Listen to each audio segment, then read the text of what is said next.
Arcade racing games have an amazing history. Games like Virtua Racing and Daytona USA from Sega left a big impression on racing fans, with their polygonal graphics, tight controls, and brilliant senses of speed. Though I have never really been one to have indulged much in the genre, at the arcade, I've historically been more attracted to shooters, beat-em-ups, and fighting games. Even racing simulators like Sega GT and Forza never really caught much of my attention, but thanks to Hotshots Racing by Sumo Digital, that might all be changing.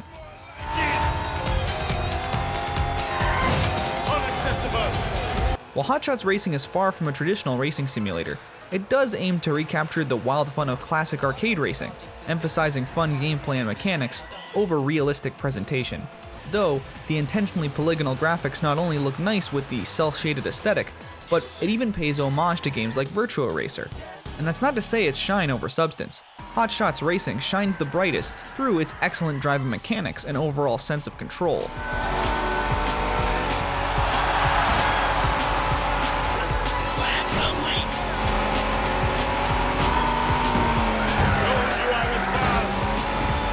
Outrun 2, also developed by Sumo Digital, has incredibly similar, tight, responsive drifting controls that really make any other system of drifting seem archaic.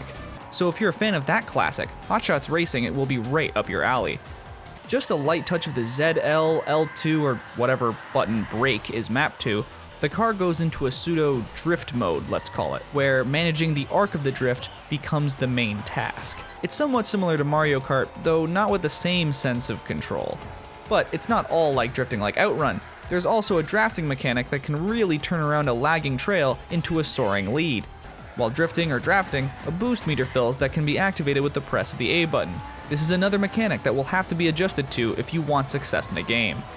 Some cars control better than others, obviously.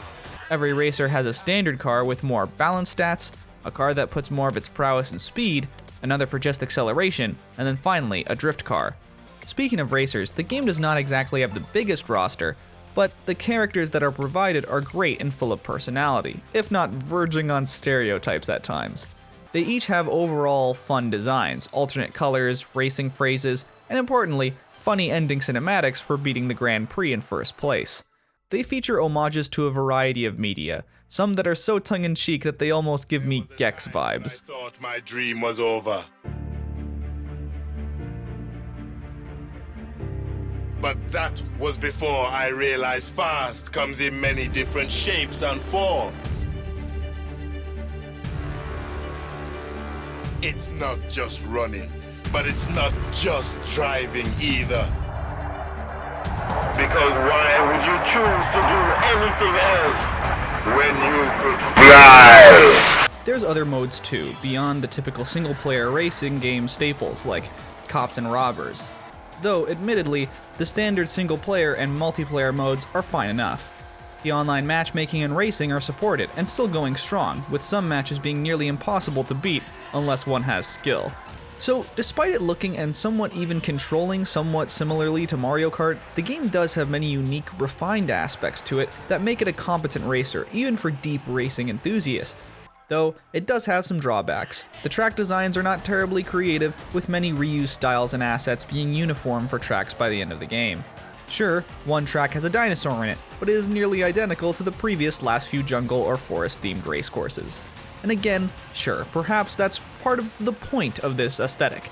It really is to prioritize speed and overall performance, which is ultimately a good thing for those 60 frames per second or die kinds of people. But I found at a certain point, especially in overall track design, that perhaps there could have been more time put into refining more unique set pieces or visual themes for courses.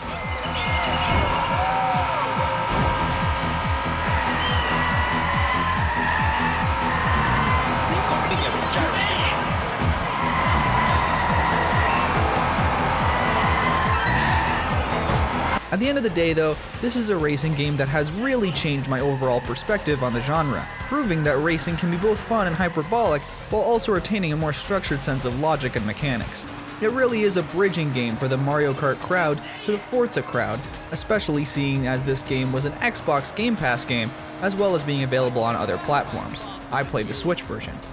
So yes, Hotshots Racing is definitely worth your time and energy. The driving is great, the music is surprisingly catchy and exciting, and the overall sense of control is well refined. If you're in the market for a racer with a bit more personality, you can't do much better than Hotshots Racing.